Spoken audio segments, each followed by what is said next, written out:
అందరికీ నమస్కారం. మీరు చూస్తుంది చాణక్య తెలుగు మీడియా. నిన్న పోతేపల్లి ఉల్లిపాలెం గ్రామంలో ఒక సంఘటన చోటు చేసుకుంది.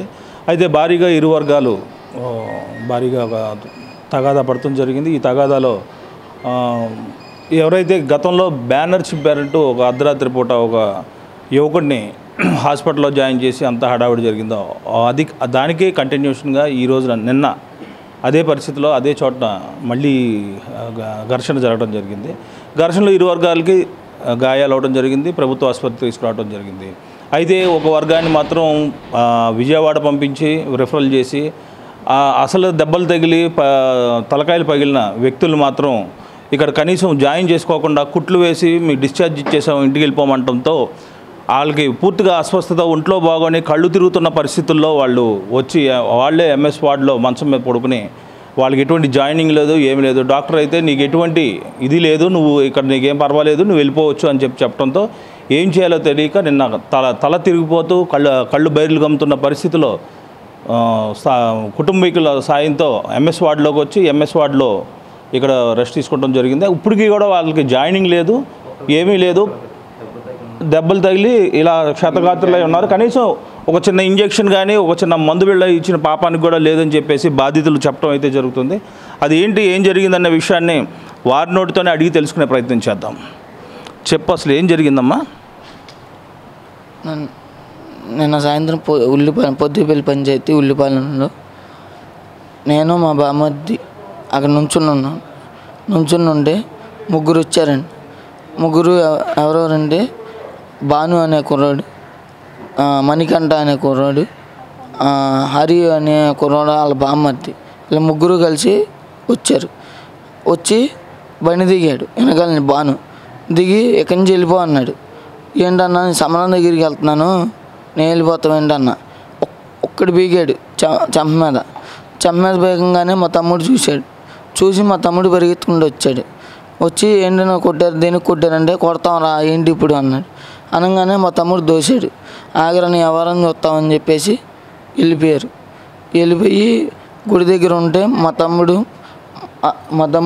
మా అమ్మ ఇద్దరు నుంచున్న నన్ను తీసుకెళ్ళిపోయారు. మా వాళ్ళు తీసుకెళ్ళిపోతే మా తమ్ముడు అక్కడ నుంచుంటే మా తమ్ముడి మీద నలుగురు వచ్చి భాను అనే కుర్రాడు, వాళ్ళ తమ్ముడు, ఇంకో ఇద్దరు కుర్రోళ్ళు, వాళ్ళ పేర్లు తెలియదు, పాండు అనే కుర్రాడు, ఇల్లు వచ్చి రాడ్డుతో మా తలకాయ మీద కొట్టేసి పారిపోయారు.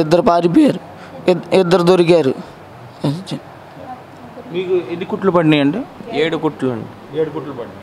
అయితే మీకు ఇక్కడైతే బెడ్ అయితే అలాట్ చేయలేదు మీకు? ఏం లేదండి. జాయినింగ్ నువ్వు జాయిన్ అవ్వక్కర్లా, నువ్వు వెళ్ళిపోవచ్చు, నీకు ఏమవుతుందో నీకు కుట్లే ఇస్తాం అంటున్నారండి. మీకు ఒంట్లో బాగోలేదని చెప్పలేదండి? చెప్పానండి. కళ్ళు తిరుగుతున్నట్టు ఉన్నాయండి అన్నారండి. నీకు వాంతులు అయితేనే నేను జాయిన్ చేయించుకుంటాం, లేకపోతే జాయిన్ చేయించుకో అంటున్నారండి. మీకు తర్వాత వామిటింగ్స్ ఏమైనా అవడం జరిగినాయి? అవ్వలేదు, మామూలుగా కళ్ళు తిరుగుతున్నట్టుగా ఉందండి. మరి మీకు ఏమైనా ఇంజక్షన్లు ఇవ్వటం కానీ ట్యాబ్లెట్లు కానీ ఏమైనా ఇవ్వటం చేశారు? ఏం లేదండి. నిన్న కుట్లేసి ఇంజక్షన్ చేశారండి, అంతేనండి. ఇప్పుడు దాకా ఏం లేదండి. డాక్టర్ పొద్దున్నే రౌండ్స్కి వచ్చి చూడటం కూడా ఏం చేయలేదు? చేయలేదండి. అసలు డాక్టర్ రౌండ్స్కి రాలేదండి. రౌండ్స్కి రాలేదండి. డాక్టర్ గారు రాలేదండి. నర్సులు వచ్చి నీకు అడ్మిట్ లేదు కానీ నువ్వు వెళ్ళిపోండి అంటున్నారండి. మీరు ఎందుకున్నారు ఇక్కడ? మేము వెళ్ళము, మాకు కళ్ళు తిరుగుతున్నట్టు ఉన్నాయి, మా వాళ్ళు వస్తున్నారు అని చెప్పామండి, పెద్దవాళ్ళు వస్తున్నారని చెప్పాము. సుమారు ఎన్నింటికి మీరు హాస్పిటల్లో జాయిన్ అయ్యారు? మేము 6:30, 7 ఆ టైం అండి. ఎన్నింటికి డాక్టర్లు కుట్లేశారు? నాకు 7:30, 8 ఆ టైం కుట్లేశారు. ఇంటికి వెళ్ళిపోమంటున్నారు. మీతో పాటు మరి ప్రత్యర్థులు కూడా దెబ్బలు తగిలినాయి అంటున్నారు? వాళ్ళకి తగిలిన లేదండి, మామూలుగా వాళ్ళే కొట్టుకుని కావాలని అలా చెప్తున్నారండి. మరి వాళ్ళే సీరియస్గా ఉంది అని చెప్పి విజయవాడ పంపించారు కదా వాళ్ళని? వాళ్ళకేం లేదండి, ఇంటికి వచ్చేసారండి, ఇంటికి వెళ్ళిపోయారండి వాళ్ళు. సో మరి వాళ్ళ బంధువులు అయితే మనతో అందుబాటులో ఉన్నారు. వాళ్ళ బంధువులు కూడా అడిగి తెలుసుకుందాం అసలు ఏం జరిగింది, వాస్తవం ఏంటి, అసలు వాస్తవం ఏంటనేది తెలుసుకునే ప్రయత్నం చేద్దాం. చెప్పండి అమ్మా, అసలు ఏం జరిగింది? ఏం జరిగిందంటే పిల్లలు మరి అక్కడ నుంచున్నారు, సంబరం అని చెప్పేసి రోడ్డు మీద నుంచుంటే గతంలో మా చిన్న కుమారుని ఇలాగే 20 మంది కావాలని కొట్టేసి వెళ్ళిపోయారు. అలాగే ఇప్పుడు మా అన్నయ్య పిల్లలను కూడా టార్గెట్ చేశారు. ఇప్పుడు వాళ్ళలో ఎవరో ఒకరిని చంపాలని చెప్పి 4 వ్యక్తులు వచ్చారు. ఆ 4గురిలో 3 పట్టుకున్నారు. ఆ 3 కూడా నిజాలు ఒప్పుకున్నారు. పత్తి పవన్, పాండు అనే కుర్రోడు తీసుకొచ్చారు. వాళ్ళు రమ్మంటేనే వచ్చాము, ఇక్కడ గొడవ ఉంది రామని చెప్పి పిలిచారు, అందుకే వచ్చాము అని చెప్పేసి వాళ్ళు ఖచ్చితంగా ఒప్పుకున్నారు. అంతమందిలో కూడా రోడ్డు మీద పబ్లిక్లో ఒప్పుకున్నారు. మరి మాకు న్యాయం చేయండి. మరి మా పిల్లలు అన్యాయంగా దెబ్బల పాలయ్యారు. మరి కష్టపడుకునే పిల్లలు మరి అలా కొట్టేశారు, చిన్న వయసు పిల్లలది. మరి వాళ్ళ పరిస్థితి మీరు చూసి మాకు న్యాయం చేయమని, మాకు ఇప్పటి వరకు కూడా ఆ పిల్లోడికి కుట్లయితే వేశారు, అడ్మిట్ చేసుకోలేదు, ఒక్క టాబ్లెట్ కూడా ఇవ్వలేదు ఇప్పుడు వరకు కూడా. వెళ్ళిపోండి అని చెప్తున్నారు. ఎట్లా వెళ్ళిపోతాం, కళ్ళు తిరుగుతున్నాయి అని ఏమో పిల్లోడు బాధపడుతున్నాడు. మరి ఆ పిల్లోడి పరిస్థితి బాగాలేదు. మరి ఏమో ఇంటికి వెళ్ళిపోండి పర్వాలేదు బాగానే ఉంది అంటున్నారు. మాకేం చీటీ కూడా ఇవ్వలేదు ఇప్పుడు వరకు. మరి ఈ గొడవకు కారణం ఏంటమ్మా? ఈ కారణం ఏంటని వైసీపీ వాళ్ళు బ్యానర్ మా అబ్బాయి చింపాడని అనుమానంతో కొట్టాము అంటున్నారు. అనుమానంతో కొట్టేలాకైతే ముందు వచ్చి అడగాలి, చింపావని అడగలేదు, ఏమీ లేదు. అసలు మా పిల్లోడు పనిలోకి వెళ్తాడు, అలాంటి పనులు అసలు ఏనాడు చేయలేదు. ఆ ఊళ్ళోకి వచ్చి మీరు ఎంక్వైరీ చేసుకున్న అలాగే ఉండాలి. మరి మా పిల్లోడు తప్పు లేకుండా ఉత్తి పుణ్యానికి మరి 20 మంది చేత మా అబ్బాయి కొట్టించుకున్నాడు. వారం రోజులు మేము ఇక్కడ హాస్పిటల్లో ఉండేళ్ళాము. ఇప్పుడు వరకు మా మీద మాకు ఏ చర్య తీసుకోలేదు. ఇంత మట్టికి అరెస్ట్ చేస్తామని ఎస్ఐ గారు చెప్పారు, ఇప్పుడు వరకు అరెస్ట్ చేయలేదు, ఏం చేయలేదు. మాకు న్యాయమే జరగలేదు. మరి మాకు న్యాయం ఎవరు చేస్తారు? మేము ఎవరి దగ్గరికి వెళ్ళాలి? మాకు అది తెలియాలి. మరి మాకు న్యాయం చేయమని. మరి పిల్లలేమో బయట తిరగాలంటే భయపడుతున్నారు. మేము కష్టపడుకునే వాళ్ళం, ఒంటరిగా వెళ్ళాలి. ఏంటి ఈ పరిస్థితి మాకని ఎవరు తీయని పిల్లలు ఈ రోజున బయటికి వెళ్ళాలంటే భయపడుతున్నారు. మరి ఆ పత్తి పవన్ అనేవాళ్ళు మరి వేరే ఊరు నుంచి తీసుకొచ్చి పిల్లల్ని ఇక్కడ ఇట్లా రౌడీలను పెట్టించి గంజాయి తాగే పిల్లల్ని తీసుకొచ్చి మరీ కొట్టిస్తున్నాడు. మరి ఇంత రాక్షసత్వంగా ప్రవర్తిస్తున్నారు కాబట్టి మరి మీరు చర్య తీసుకుని మా పిల్లలకి న్యాయం చేయండి. మా పిల్లలకి ఏది జరిగినా కూడా పత్తి పవన్ది, పాండు అనే కుర్రోడిది, మరి బాధ్యత వాళ్ళే వహించాలి. మరి మీరు మాకు న్యాయం చేయమని మిమ్మల్ని ప్రాధేయపడుతున్నాం. ఏదో ఇద్దరు వర్గాల మధ్య కొట్టుకున్న గొడవని మళ్ళీ బ్యానర్కి తీసుకెళ్తున్నారు మీరు, ఏంటమ్మా అర్థం కాలేదు? లేదండి, ఇద్దరు పిల్లలు కొట్టుకున్నది కాదు, ఇది కావాలనే చేశారు. వేరే వ్యక్తులు వస్తామేంటండి ఊళ్ళోకి?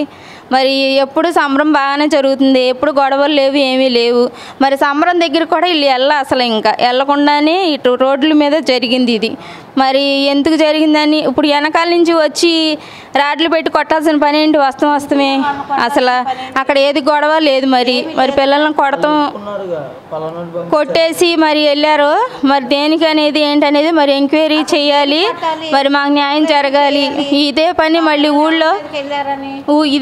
ఊళ్ళో మరి ఇంకా ఎవరి మీద అయినా సరే ఇలాగే జరిగిద్ది. ఇలాగే వదిలేస్తే మరి మీ ప్రభుత్వం మరి పట్టించుకుని మరి ఊళ్ళో మరి పెద్దలు వీళ్ళందరూ మరి ఏమయ్యారమ్మా? ఎవరు కూడా రాలేదండి. పెద్దలనే వాళ్ళు ఎవరు పట్టించుకోలేదు. వచ్చి మరి ఏంటి జరిగింది, మేము లేము అక్కడ, ఆ టైంలో లేము అని చెప్తున్నారు. మేము ఎవరికి చెప్పుకోవాలో మాకు పాలు పడట్లేదు. మరి హాస్పిటల్లోనే ఉన్నాం, అది గొడవ జరిగిన కాడి నుంచి ఇక్కడే ఉన్నాం. వెళ్ళిపోమన్నా సరే మేము వెళ్ళలేదు. మరి పిల్లలకి ఏ నిమిషంలో ఏంటనేది మాకు తెలియట్లేదు. మరి మీరు మాకు న్యాయం చేయమని చెప్పి అడుగుతున్నాం. మరి ఏదైతే గతంలో జరిగిన బ్యానర్ గొడవనే తదనంతరంగా జరిగి ఇప్పుడు మళ్ళీ కూడా అదే మనుషులు అప్పుడు ఎవరైతే వచ్చారో అదే మనుషులతో ఈ విధంగా మళ్ళీ గొడవలను పునఃప్రారంభించడం జరిగింది. పూర్తిగా దెబ్బలు తిని 7 కుట్లు పడిన వ్యక్తికి మీకు జాయినింగ్ కూడా అవసరం లేదని డాక్టర్లు చెప్తున్న విషయం అంటే కొంత హాస్యాస్పదంగా ఉంది. అది ఏమిటనేది పూర్తిగా పోలీసులు ఎంక్వైరీ చేసి నిజాలు తేల్చాలని చెప్పి తల్లిదండ్రులు వారి కుటుంబ సభ్యులు కోరుతున్నారు. కెమెరామెన్ కిరీటితో Chiranjeevi, Chanakya Telugu media. Please subscribe to Chanakya channel.